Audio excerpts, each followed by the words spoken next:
നാമ ജപാരാധനാശക്തി സംഭരിച്ച് ജപ മനഃശക്തി. എന്ത്?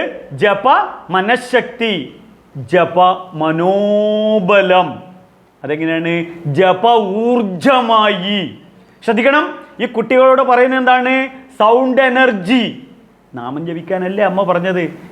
എൻ്റെ നാമത്തിൻ്റെ ഗുരു മറ്റാരുമല്ല, എൻ്റെ അമ്മയാണ്. കാരണം ഞാൻ ഗർഭത്തിലുണ്ടാകുമ്പോൾ തന്നെ എൻ്റെ അമ്മ നാമം ജപിക്കുന്നത് കേട്ടിട്ട് ജനിച്ച് വളർന്നിട്ടുള്ളൊരു സംസ്കാരമാണ്.